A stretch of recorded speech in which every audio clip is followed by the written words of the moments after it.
Here we go. Off you go, guys. You're live. Hello and welcome. We're due to officially start in about 1 minute's time, but for those of you who joined early, welcome to our headquarters here in Newquay. We have Jess, myself and Dave here today. We'll formally introduce ourselves in a second. But it's very nice of you to join us. And hopefully now we're streaming live to the internet from Newquay in Cornwall. All right, so. Hello and welcome to our first crowdfunding for community shares webinar, broadcast live here from Cornwall in Newquay in Cornwall. And with us today we have Dave Boyle, who's one of the UK's leading experts on community shares, and myself, Phil Geraghty. I am the managing director of Crowdfunder, and we've also got Jess, who will be feeding us some questions, controlling the slides, and generally talking to us a bit throughout it. Hello, Jess. Hello, hi everybody. So the structure for today is Dave's going to talk to us a little bit about community shares, how they work, and how you can get involved with them. And then I'm going to talk a little bit about the crowdfunding aspect and how that works. And then what we're really interested in is getting your questions into us, and we can start having a little bit of a lively conversation about how it can work for you and start that dialogue going. So without further ado, I'd like to hand over to Dave, who's going to talk a little bit about community shares. Okay, thank you, Phil. We're going to put a presentation up, and I'm going to talk through the first part of that presentation about community shares specifically, and then Phil's going to take over from me. So just confirm that those slides are going out live. Right, we are ready to go. Cool. So bear with me 1 second. Slides, here we go.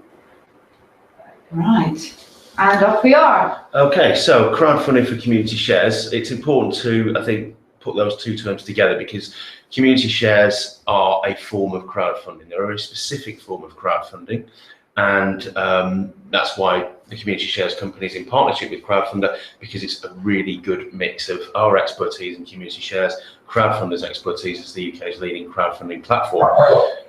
So what are community shares? If Jess could move on to the next slide, thank you. So I could give you a very boring talk about the history of community shares and the very nebulous term of withdrawable share capital, but that's really boring. So I'm going to give you 7 reasons why we think they're brilliant, 3 conditions which you have to decide whether you meet if you want to go forward with them, 4 things you need to do a community share issue, and 1 amazing fact which will hopefully convince you that this is something which could do amazing things for your projects. So if we can move on to the next slide. So I'm going to whip through these quite quickly because we want to get through this slightly uninteractive part, and then we can move on to your questions. So if there's anything you don't quite follow with what I say, ask us a question and we can come back to it, or contact us afterwards. So the first reason, community shares help you raise the right amount of money. Research has shown that when people make an investment in a community share issue, the average is around £350 to £400 per person. Obviously, there'll be people who are lower than that and people who are higher, but that compares with around £50 for a normal kind of crowdfunding campaign, which you might already be familiar with, you might already have donated to in some respect. The reason that's higher is because people bring the investment money from their savings accounts. If you donate to a crowdfunding campaign, you tend to think, well, how am I going to get around the fact that I've just lost £50 from my disposable income? And you might not go out with your friends one evening. You might tighten your belt a little bit for the rest of the week. People look at their savings accounts, though, when they invest in community shares, and they think, could this money do something better in the world than sitting in a bank account earning very little interest in an ISA? Second thing, it's the right kind of money. Basically, what do we mean by that? It's patient capital. It's not the kind of debt finance which might look great when you've got the money at the start of it, but what if you don't hit your targets to repay those people who've lent you the money? Then you've got a problem, because you've got people who lent you the money and now they want it back, regardless of whether that would be great for you or whether you've got the money or not. Community shares can be repaid to their investors. You can pay interest to those investors, but only if the organisation is actually doing well enough to be able to afford that. And because there's a bit of a risk for the investors there, that means the right kind of people invest in community shares. Your friends, your fans, your supporters. It's the kind of people who you want you to do well in the world. They're not investing because they want to be rich. They want to live in a world which is better, which meets their values. And if your project can connect with them for that, community shares as disadvantages to somebody who's a high net worth person who's looking to make their fortune and retire at 45. Community shares are not really for them if that's what they're looking for. But if you're looking to actually change the world and help an organization you really support and really admire and share your values, then this is the thing for you. The next thing, the right kind of tax breaks, because it's what's classed as a risk investment. The tax breaks the government have put in place, seed enterprise investment scheme, enterprise investment scheme, and social investment tax relief are available, which means you can offer your investors 30 to 50% of the money they invest back against their tax return, which is a very nice sweetener. And it also means that you don't have to maybe work so hard to get their money back in full, because basically they've just had a bit of their money back from HMRC. We call it the right kind of investment because it's non-transferable. If you sell a share to somebody, they're stuck with that share until they cease to have any money left invested with you. They're not going to sell it to somebody who you might not like. So there's no danger that you give away some control over your organization to people who you really like, and they then sell it to people who you really don't like. Once you've invested, you're an investor and you leave the organization, you're not able to sell it on to people who might not share your values or have the same approach as the people who were very kind enough to invest in the first place. The next thing it's really good for, it leverages other money. It's a very competitive world for grant funding, even for debt finance.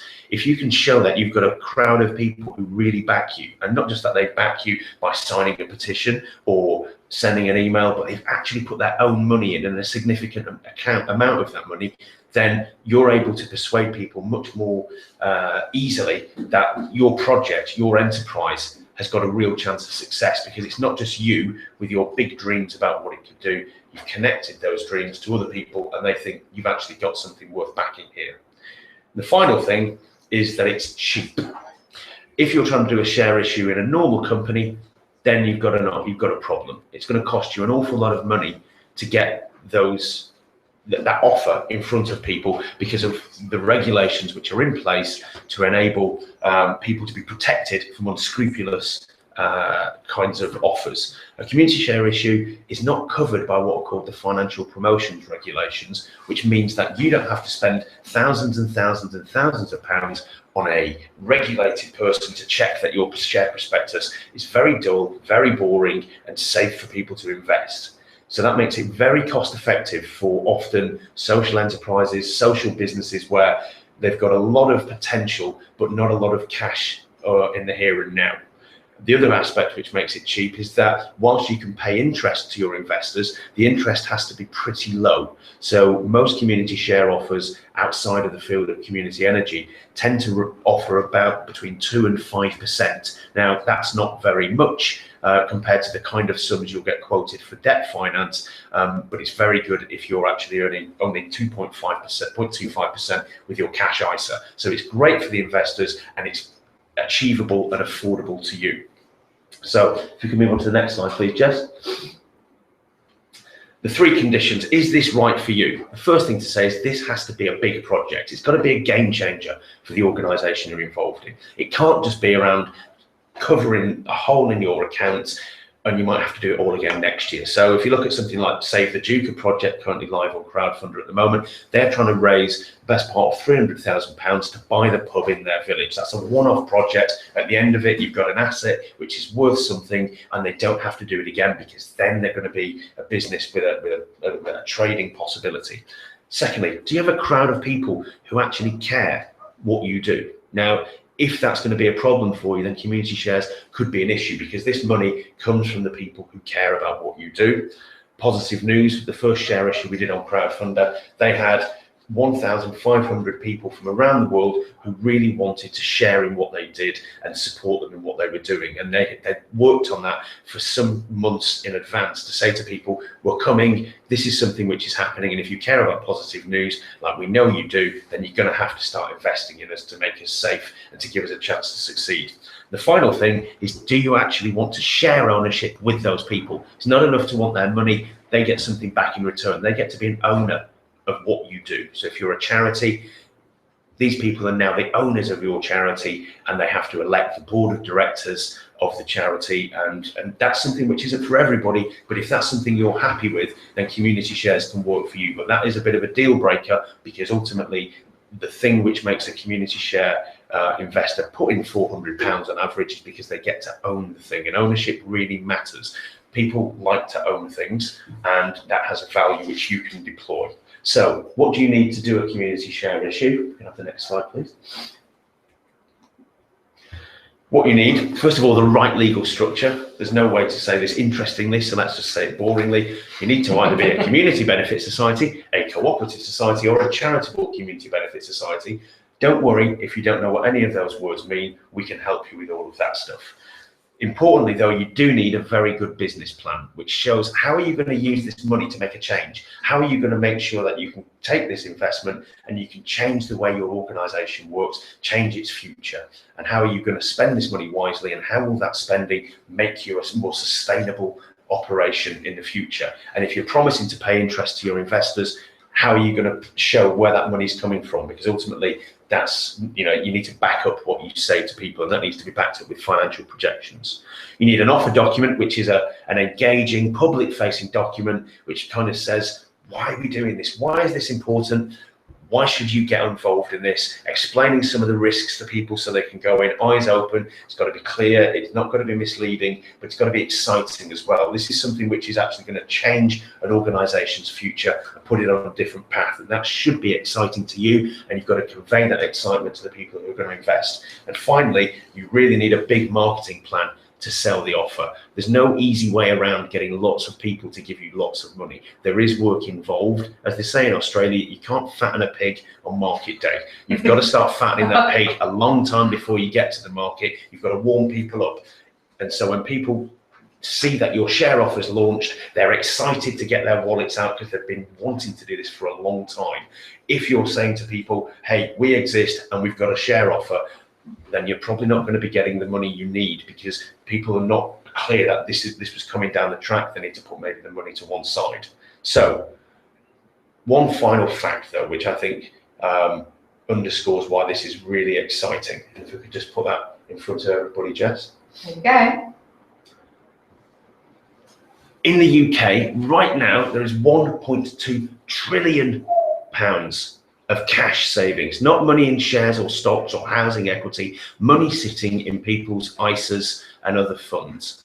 And that is earning, for the majority of people, very little. Check your own bank statement. Your bank is not doing very well for you. The interest rates are at historic lows, and all economic projections say that those interest rates are not going anywhere for quite some time. That means that you don't have to work very hard to make your community share offer something which can make a little bit of money for people. Not a nest egg, but a nice little return, maybe 2%. Doesn't sound like much, but if that's 4 times what you're getting from sticking your money in the savings account where you've got your cash, and you get to make the world a better place, then that's a great opportunity. And that's the prize which everybody can access. That we get, there's a feeling that we're living in straitened times. In terms of the money which could be invested in community share issues, we live in abundant times, and that's the opportunity which faces people who want to go down that road. So that's community share issues. If you've got questions about anything I've said, put them in the comments and we'll hopefully deal with them. But over to Phil. Hello, everybody. So I'm going to talk to you a little bit about crowdfunding and how the crowdfunding aspect fits into community shares. Firstly, a little bit about Crowdfunder. So we are the UK's largest crowdfunding platform. Over the last 2 years, me and the team have worked with 25,000 projects. We've helped them raise more than £10 million. And community shares for us is a really big growth area over the next few years. We want more communities doing community share issues. We want to help those projects get to where they need to get to.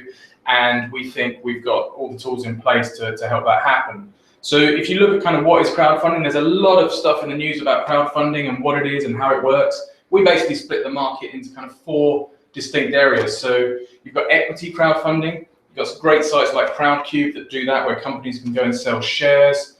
People can buy them. It's very similar to kind of a Dragon's Den type model. You've got lending crowdfunding or peer-to-peer crowdfunding. which is people like Funding Circle, who are lending to businesses. Both equity and lending tend to be more established businesses looking for large amounts of money. They're generally going to want to see 3 years worth of trading history for those to be applicable to you. Where we play quite heavily is in the rewards crowdfunding sector. So that's where we've helped thousands of projects raise millions of pounds for communities all over the UK. But today we're really going to talk about community shares and how that's fitting in. You know, this is perfect for communities that need substantial capital, where local people can buy into local assets and become owned by the crowd. Next slide. So, you know, a lot of crowdfunding is based on everything else but the funding. You know, the funding is very crucial. That's why we're kind of all here today to talk about funding. But the crowdfunding aspect brings so much more to the table than just the funding. So, you know, validation is a really key aspect. When you get 300 people back your project online, you know that project is needed. You know that project is wanted, and it gives it a very high chance of success. Marketing is also another huge aspect of this. Crowdfunding is used by a lot of projects to get the word out. You know, for community share issues especially, one of the key things is how do I make sure everybody knows about this? Crowdfunding is the easiest way to do that. You'll get picked up by the press, you'll get picked up on social media. When people pledge, they share it, and all of these aspects basically go into making your crowdfunding for your community share issue a success. The last one I'm going to talk about there is advocates. You know, this is very, very applicable to community shares, which is once somebody is bought in, they become almost an ambassador for your enterprise.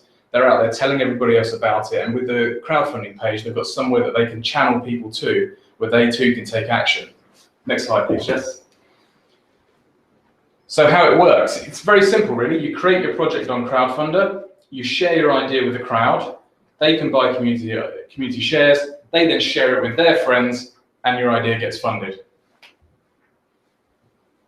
So just give you a couple of examples of how that happens. We've worked recently with an organisation called Positive News, which a lot of you will know. They set out to raise £200,000 for their newspaper. They raised 263,000 in the end, went way through their target. That was from 1,500 different backers. And if you look at the makeup of their page, you know, they've got a really stunning video which they produced.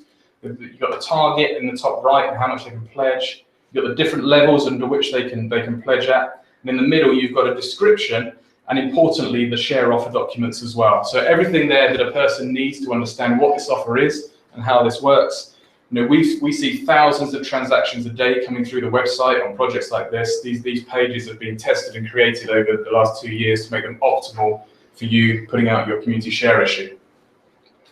Another great example, Save the Duke, who are currently funding. If anyone wants to buy a share in a pub near Ipswich, please go for it.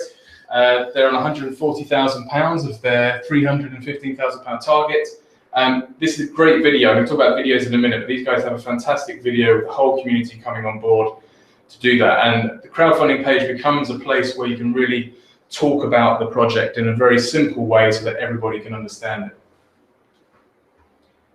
So we've got 5 clear steps to crowdfunding success. I'm going to talk to you a little bit about the team and the attributes that the team need, how you create your story, how you engage with the crowd, how you set your target, and then how you shout about your project. So just talking a little bit about the team, it's really important that you have a whole team that are working on this. And I know for a lot of your projects, there will be a natural team already on this. There'll be an extended team of maybe people who want to get involved and aren't sure how to. And the attributes you need are things like, have you got someone who can make a video? Normally within a community, you'll find someone who's got a bit of experience in making a video or wants to get involved with it. They don't need to be particularly high quality. They just need to get the story across. But if you can find someone who wants to do that, then that's great. Leadership, drive, and vision. You need someone who's pushing this project along, telling everyone where to go and how we're going to get on with this. Subject and market knowledge. So people are going to have individual questions. How is this pub going to be run? Is it going to be serving food or not serving food? Those kind of questions. Digital savvy. You know, a large part of the crowdfunding is how I get it out on Facebook, how I use Twitter, how I use email.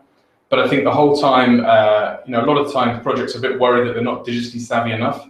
But it's usually okay to find someone within the community who wants to help with that, and wants to get involved, and can bring their skills to the table. Strong networking skills are really important. You want someone who's kind of very known within the community, who can get amongst the community and make them do the things we want them to do. And someone to shout about it, those people who can really, you know, shout from the rooftops, already have a platform maybe for speaking to local people and get involved. So the team is very important. Your story, and we work with a lot of projects to help them kind of craft their story together, but you need to set out what you want to achieve. You need to explain who you are and what you do. And you also need to say what the funds will be used for. It's a very important aspect. You can use your description text to do that, and you can use your video to do that. So the video, keep it short and sweet. 2 minutes is great for a crowdfunding video. You want people to watch the whole of it. I think get people in front of camera. That really works. It really helps build that trust. If you watch the Save the Duke video, I think there's probably about 50 people in that video. Gives you a real sense that this is going to work, that this is going to succeed, and I should get involved with this as well. Write a script, be prepared, but get as much help as you can making that video because it really works. Identify your crowd. Now this is a crucial aspect for how crowdfunding is going to work. So I need to understand before we launch the project, who are the types of people that are actually going to put their money into this project and how am I going to reach them? So in a lot of these projects, you will have existing customers of the business or enterprise that we can get involved, and we should have a proposition for them and a marketing plan for those individually. We should then have a plan for other local people who are maybe not as aware of the project and how do I reach those. There's also a lot of times that we find in projects where they're talking to other local businesses and how they get involved. There'll be a lot of businesses that kind of spin off and are supplied by your enterprises, so it's important to get them involved. But by dissecting that circle down, you can really start to understand how do I get the message out, and we work with projects quite closely on that part. So there's 2 ways of funding on Crowdfunder. You can do all or nothing or keep what you raise. We're working with a lot of projects on how they draw down the payments and when they draw down the payments. So for example, if you're waiting for grants or other fundings to come in, you can delay the payments slightly and then draw them down a bit later. We try to make it as flexible as possible to match everybody's needs. So this is one of the questions that comes up a lot. How long should my project run for? We always go for shorter is better. There's a lot of pledges at the beginning that we see coming in. You should see a big spurt at the beginning. There'll be another big spurt towards the end. The time in the middle tends to be dormant. So, we love running projects for 30 days, 60 days at max. We don't want to be running them for any longer than that. It's all about getting the momentum ready beforehand, get this done, get out of the way, and get on with your enterprise. And I think that's what a lot of projects want to be doing. So, as I mentioned earlier, the real trick to get funding is getting the people you know first to back the project. Everybody involved in the project team needs to be backing that on day one. People need to see the momentum going on the site. You want to see that target going up really fast. We did an equity crowdfund for ourselves. We raised £650,000 in 3 hours. The momentum was really important there to see that everybody's coming on board and everyone's getting involved. So sharing that message around by Twitter, by Facebook, by telephone, but also getting in front of people and holding events is really important. So we put together on this slide some of the tricks for kind of getting funded and the ways to make it work. Those things, face-to-face meetings, is really important. Asking people for feedback on your project, often missed out by projects. So you can get the project in front of people early. There's a preview feature on Crowdfunder you can use to get the project out to people, getting their feedback. There's often things that people have forgotten to explain or things that people don't understand, which you can then factor in. Pick up the phone and speak to people. Personal emails. You can send an email shot out to 1,000 people, that's fine. But if you send a personal email, asking them directly to get involved and expressing why the timing is important, then that really works well. Launch event. We love doing launch events for projects. I've been to several over the last few years. It's a great way of getting everybody on board and everyone excited at the start. Get them all in a room and get them pledging. Have laptops in the corner. People can pledge on their phone and off you go. And then once you're up, it's all about sharing online, getting the local press involved. The Save the Duke project has a huge amount of local press. Using your website, so there's a widget we can give you to actually insert into your website. It's very easy to use. Posters and flyers. We have a partnership with a company called Instant Print. It can give you money off your posters and flyers if you're doing them through the website. Using your own email database and building that up over time is really important. So if you're looking at launching in a year or 2 years' time, start building the data now. Start building up that email address now, the Facebook likes, the Twitter followers, and all of that stuff. So once you're up and running, you'll see we've got loads of tools inside your dashboard that can help you. There's loads of graphs that tell you where you're at. This is just a section of some of the cool stuff that's in there. So it'll tell you how much you're raising. It'll tell you where you're on target to raise over that time period. Tell you your average pledge, how well you're doing in terms of conversion rate. You know, we expect conversion rate of somewhere around about 5 to 10% for community share projects, which means you need to be driving 100 people to the project to get 10 pledges. So it's very important you get the word out there far and wide. So that's really it in a nutshell. We obviously work with you very closely to kind of take you through those steps and guide you as much as possible. But it's all about the team, the story, the crowd, the target, and then shouting about it. So what next? I think the crucial thing is to obviously get the team together, make a plan, get your project up and running. You know, get it up on crowdfunding, get it in there, start previewing it. We can give you some feedback on it, and then it's obviously all about getting your idea funded and off and running. So we've got those slides. We can send those slides around afterwards as well to all the attendees. We'll make them available online, and hopefully we've got a few questions I think coming in. I think we've got quite a few people actually on there at the moment. So Jessica. So we should actually be back to Phil and Dave now, so if you'd like to sit down. We do have some questions, and I'm going to start with some fresh ones that have just come in. So there's a lady called Abigail. Thank you and welcome for joining. Well, thank you for joining us, Abigail.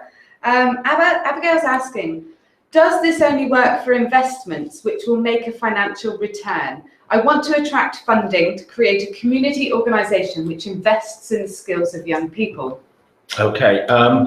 It really is, there are projects where they offer an investment return, Abigail. There are also projects where people are saying, you're probably never going to see your money again, but the things you care about, if you care about young people being given skills to have opportunities which they wouldn't have without the work you do, then find those people, they might be prepared to invest. Positive news are not really making any promise that they'll get money back to people. If they do become wildly successful, they have the ability to say to people, thank you, it's your money which made this happen, have some of it back. But the real benefit you get from your investment is to live in a world where positive news exists. The same could be true of your project. You find people who have got the money to spend and the values they want to spend it on, and that's about matching those people with your project. So you can choose to offer a financial return, and if you can, it probably helps get more people involved, but you don't necessarily need one. It's just, you know, the kind of return you're offering people impacts upon the kind of reach that offer will have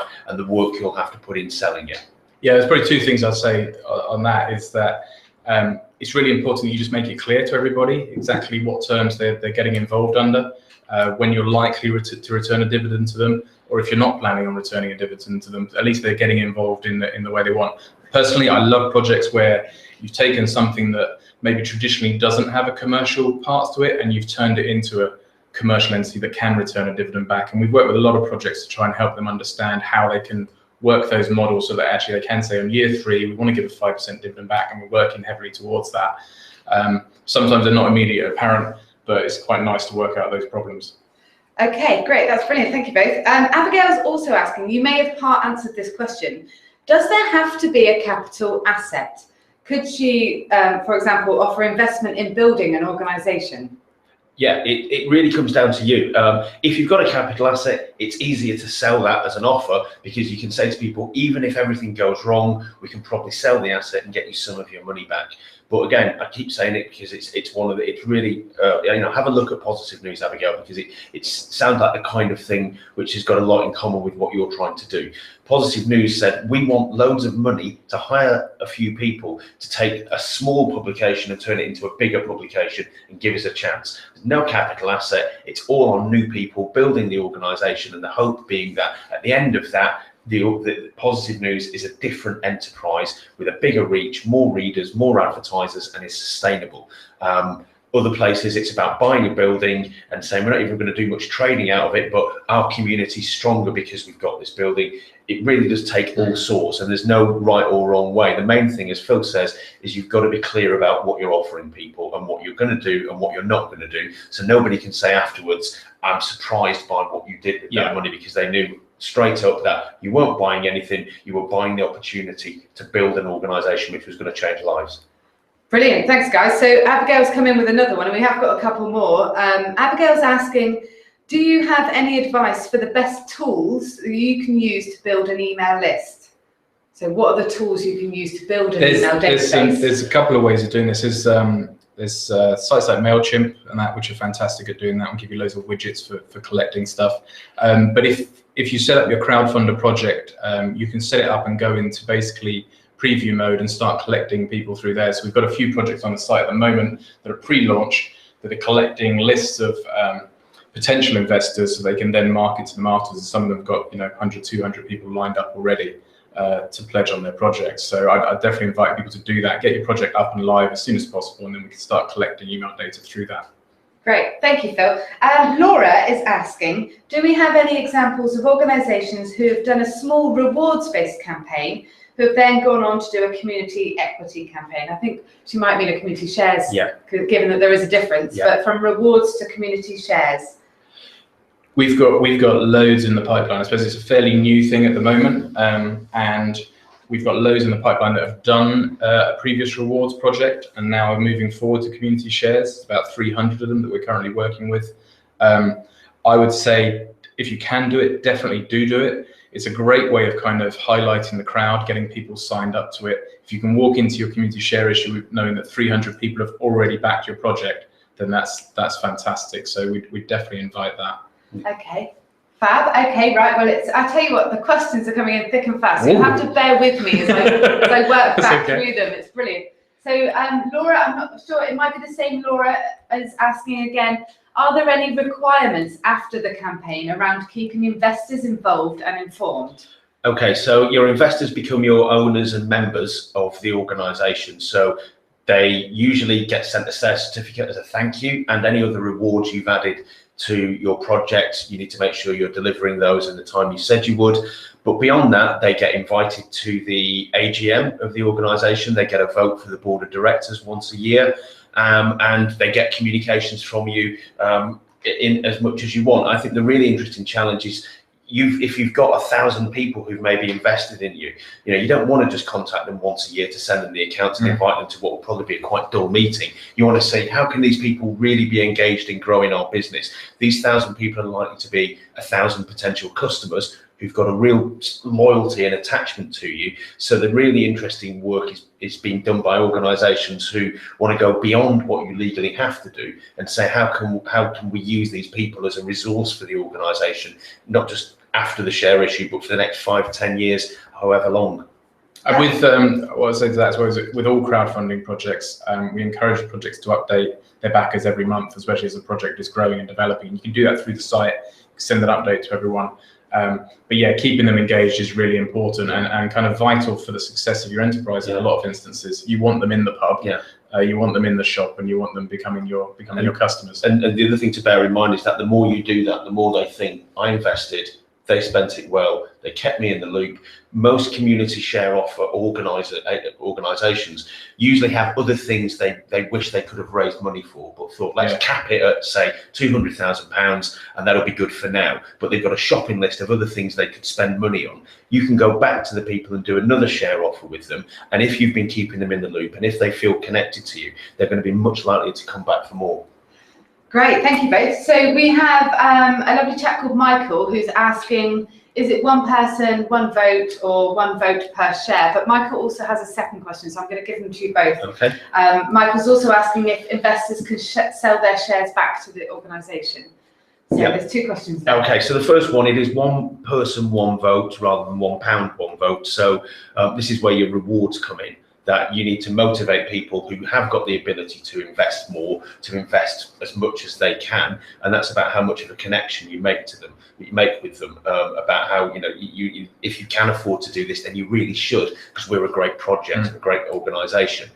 In terms of the selling, the terminology is slightly different, but the way in which it works is that if the organisation is generating a surplus, the board can look at it and say, well, we've got some money to reinvest in the enterprise, but we've got a bit of a surplus and we can afford to repay, and it's called withdrawal, we can repay our investors up to a certain amount. And they normally cap it at, let's say, 5% of the total you've raised. So if you've raised £200,000 and the board say we can afford to repay 5%, that'll be about £10,000 with my shocky maths. And that you'd say to people, Anybody who really needs their money back right now, we can give up to £10,000 worth of investment back to the people who gave it to us. If the money's not there, if you've not generated a surplus, or even if you have and you think there's something better to spend it on, like maintenance of your building, if that's what you've bought, the board have the right to choose that. But the more you can actually start to give people their money back as you intended, the more, especially if you want to do subsequent share issues, people feel that their money's safe with you. And safe in the sense of you will spend it wisely, you will generate the surpluses you say you're going to generate, and that gives you a greater appetite for more investment later. Great, that's brilliant. Okay, so I'm actually going to go back to some questions we got before we launched our webinar today. So starting with, do you need to raise the whole amount via community shares, or can you find money from other places too? For example, grants, loans. The best example here I can think of is the Bevy pub in Brighton, which I worked on. They only raised about £70,000 through a community share issue. They really would have loved about 250. But what they were able to prove with that is that there were a load of people, this is an estate in Brighton, not particularly affluent, but they were able to say, look how much money we've raised from this area. And when people say we really wanted a pub in our area, a lot of the people they were going to grant funding for were like, well, do you really want a pub? Is it really going to be successful? When they were able to say we've got £70,000 from 500 people who live in the area who are so desperate for a pub, they've put some of their hard-earned money in.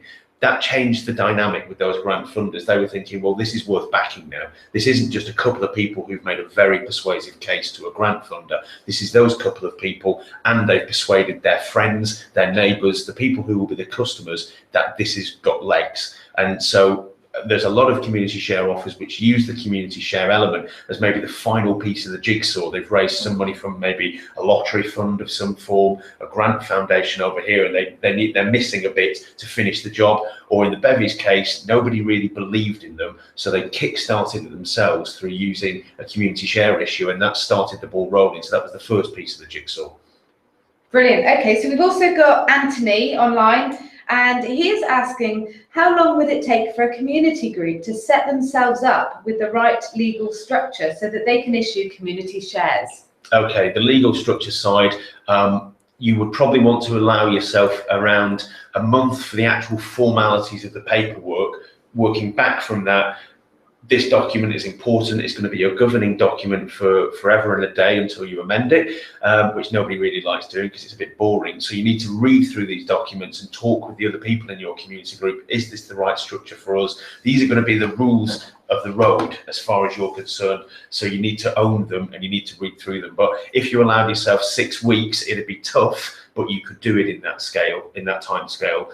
If you've got a bit of leisure to take maybe 2 months, it'd be an altogether less stressful process. But what you need to do is find a set of what are called model rules, and there are plenty of organisations who sponsor these. You register them with the FCA, and you'll probably find, depending on the nature of your group, there's somebody else who's done something like what you're doing, and they've used a template which has been developed for people just like you. That's great, thank you. Okay, so we've got a question, quite an active question here from Ashlyn. He could have said, has said, we have not tried to do any crowdfunding, but we have tried a survey and personal contact to try and get people engaged. And we have found that there is so much cynicism and apathy out of a potential of 250,000 people. 2,500 people. We can only get engagement and responses from about 100 people. So how would you suggest tackling that? I think I suppose that's a really good thing that they've done to start with, which is actually go out, start that conversation and start talking to people. I think it's really nice when you can do that. The feedback won't always be great, and I think it's a time to kind of tweak what you're doing and change what you're doing and think about how I can engage more people. Those 100 people that are involved, I think that's great, and you can work with them. But I think I'd also be trying to work with them as a wider group to understand how we can get more people involved. And a lot of times it comes down to the messaging around it, about educating people about why this is important, and using those 100 people to help spread the word and kind of redefine that project. If your project needs more than those 100 people for funding, then that's going to have to continue until you're at a stage where you're ready to go live with the crowdfunding. I'd advise you to do that.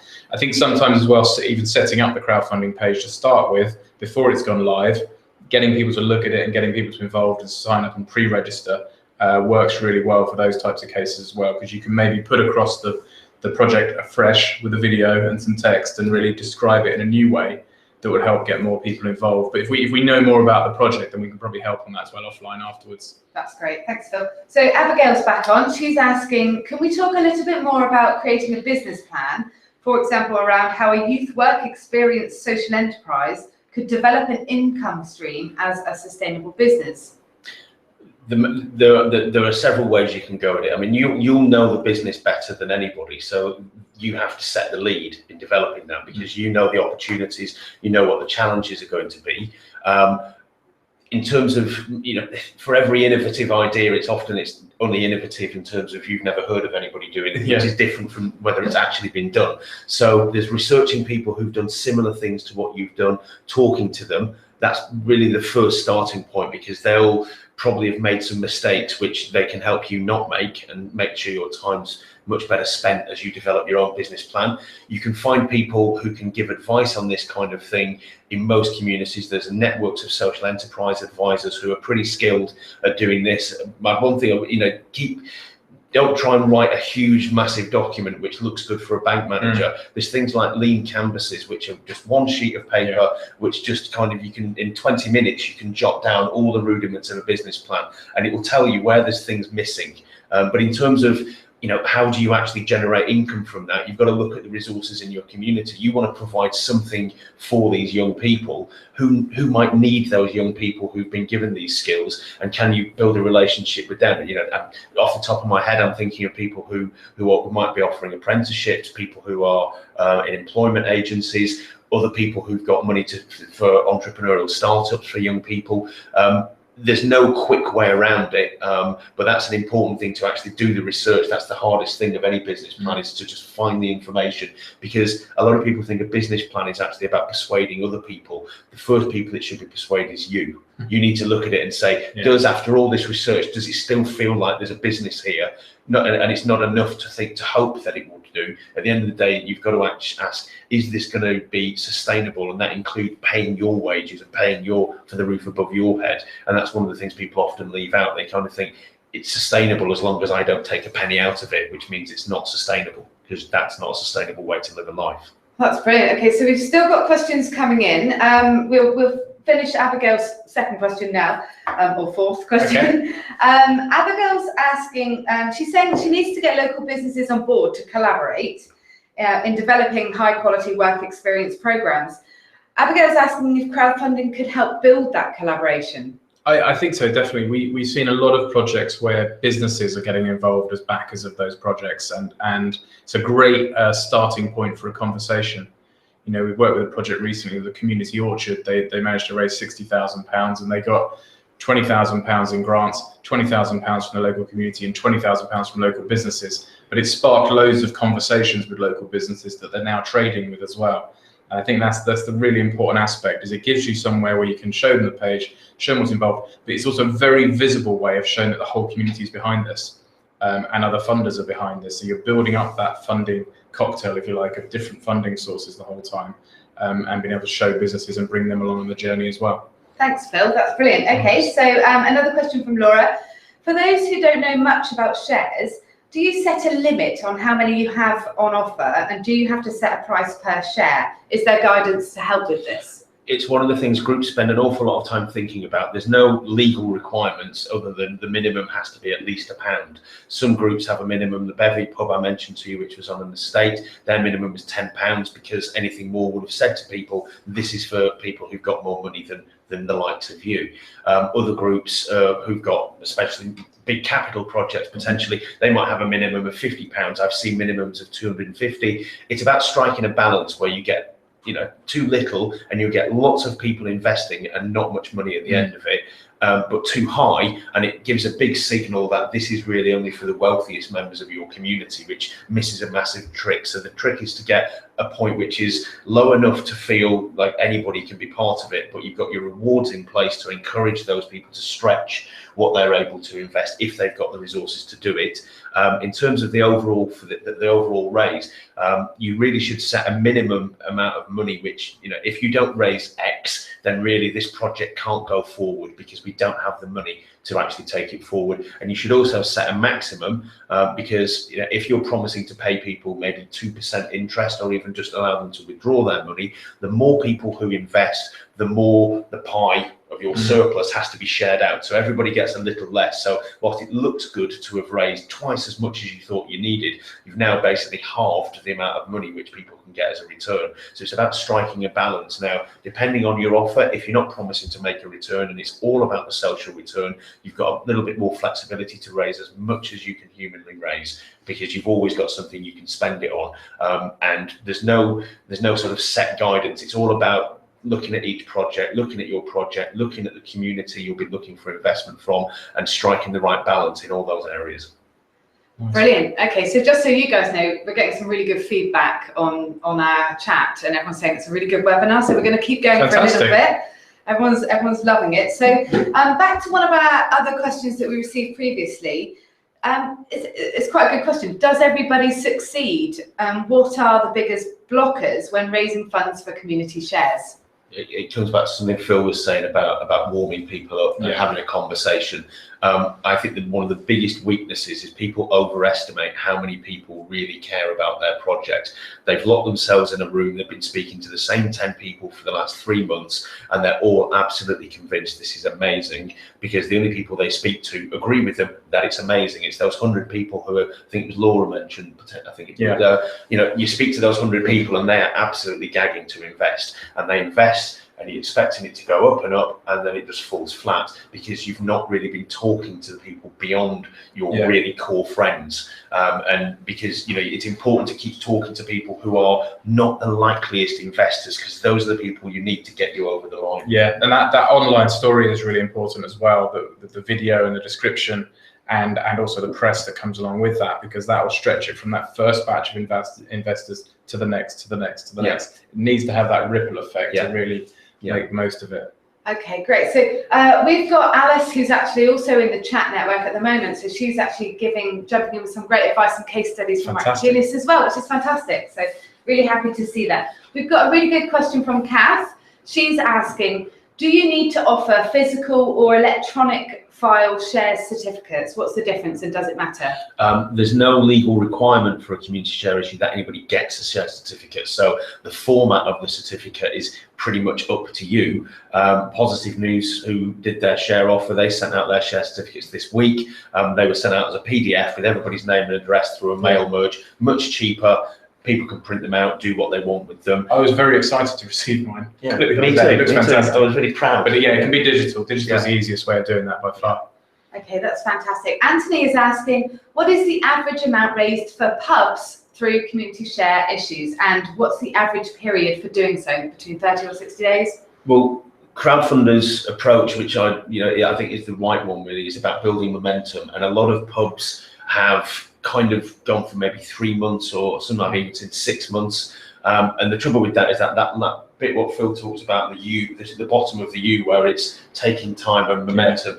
You want to keep that short, because that's actually quite a depressing time, because not as much money is coming in, and you need to keep your spirits up, because it's your energy which is at the heart of the project. So you want to constrain it, because ultimately the people out there are going to invest or they're not. So why give them 6 months to decide when they could decide in 3 weeks? I mean, there's I think a lot of people make a rod for their own backs in doing that, and they think if they stretch out the time, it's less to do each day, but that also means less money to get in each day. And you're better off spending that time on the pre-preparation and then going quickly with the online crowdfunding. The size of projects tend to be kind of 300 to 600 grand. It will be based on basically the land values of the pubs. There's the community shares unit, who are government backed, sort of above the market, sort of collecting research, do an annual report which breaks down share issues by sector.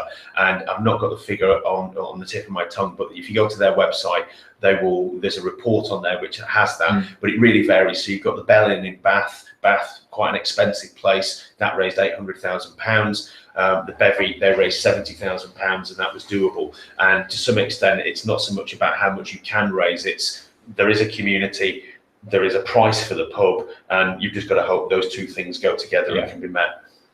That's brilliant. Okay, so I'm just going to shout out to anyone who is listening right now. If you do have any more questions, please do get them into us, either via Twitter on @crowdfunded UK or on the chat section on the website. Back to you guys. There's a couple more questions, and we're going to start with Kath, who's asking, are free schools or community schools suitable for community shares? Are there any issues there in terms of government and regulations?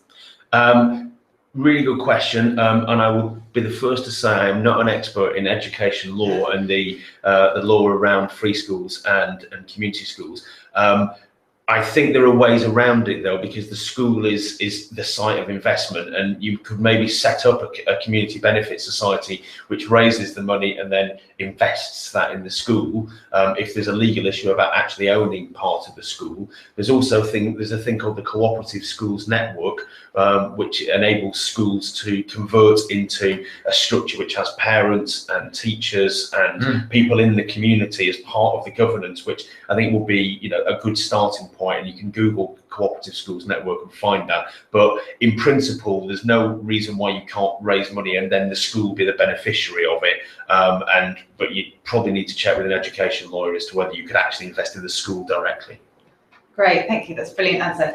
We have got quite an unusual question here, which is, so this is from Abigail, could I offer an investment in the future career of a young person similar to sponsoring a child in the developing world? Investors would sponsor a young person from a deprived background in their community and form relationships with them. Ultimately, you can, because this isn't subject to the financial promotions regulations, as long as that's not counted as some form of slavery or indentured labour or serfdom, then if there's, if you're allowed in employment terms to sign away the right to future income, ultimately what you offer to your investors, as long as that's legal, it'll be fine for a community share issue. The real challenge is how does that look to an investor?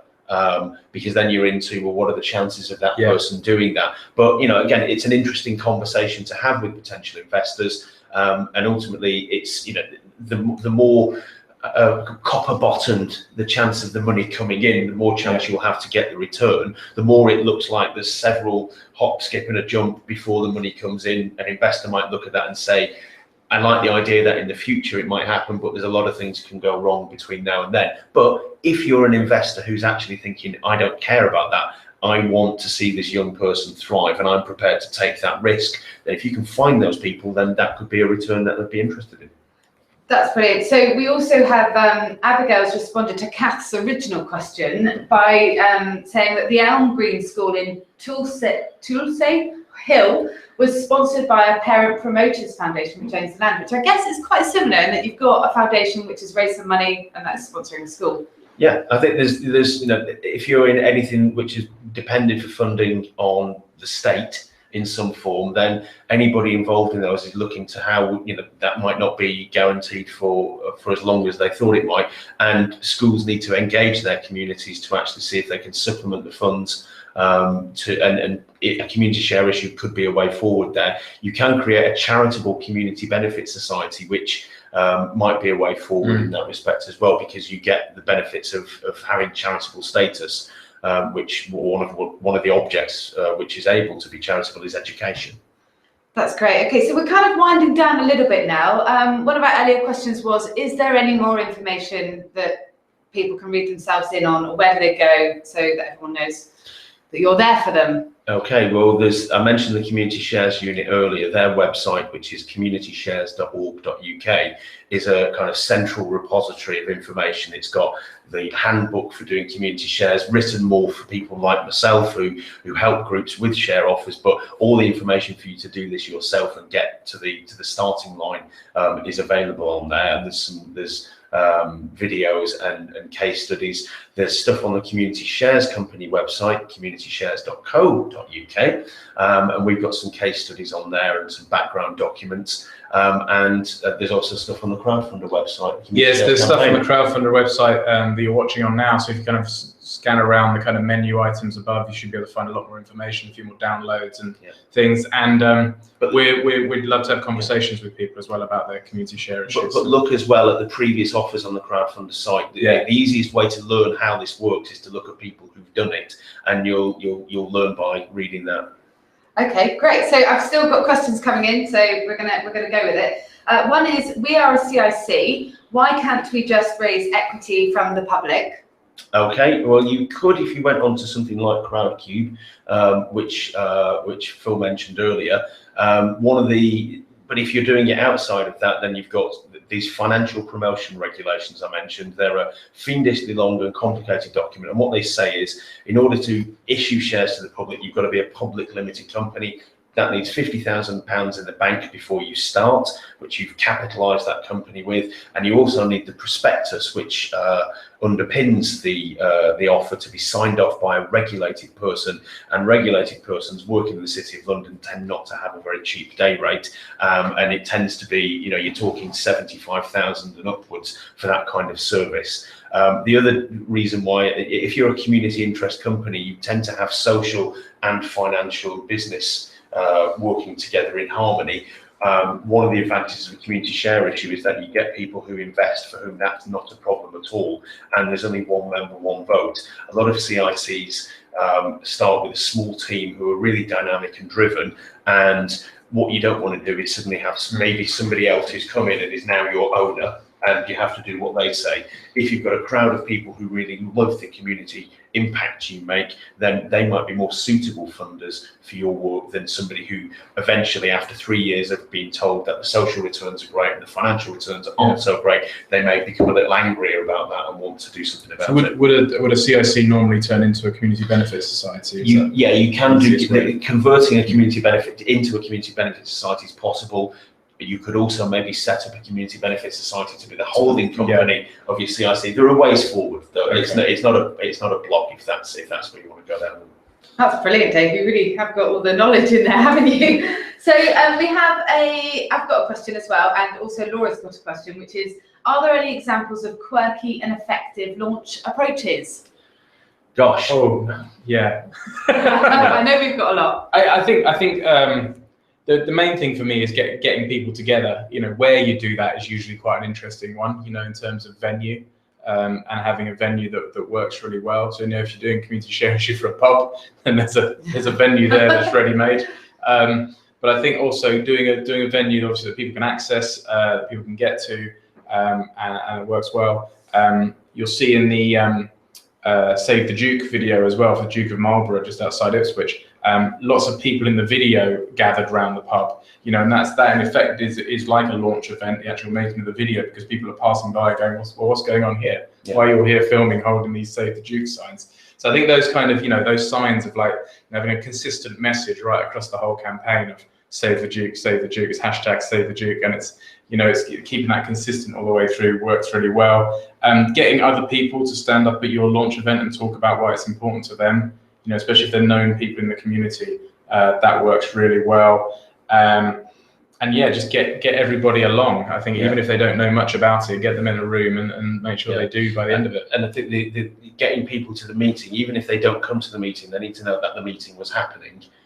So you can do things like, I've seen offers where people have had bar mats printed about the share issue on one side, about the meeting on the other, and gone around to various pubs in the area and said, can we put these on the tables just to, and it's just, people aren't expecting it. You're trying to surprise people, you're trying to confound them. They'll think meeting, maybe a bit dull, EastEnders is on, can I be bothered? Probably not. So you want to make sure that even those people who aren't going to go to the meeting know that it did happen and there is a share issue. And the more you can be innovative in how you do it, which is to say surprise people, be in places they don't expect, doing things they don't expect. So dress up in fancy dress, bake cakes, put them on a stall in the high street, and people will come over to you, and then you can tell them about your share issue. But it's about doing things differently, which is to say, don't rely on a flyer through the door and expect people to read that and think, I'm coming, you've sold me, because they probably won't be sold by that. Yeah, and coming from a PR background myself, I'm always keen to see really crowdsourced ideas. You know, go out to your community, find out who's got some really good ideas.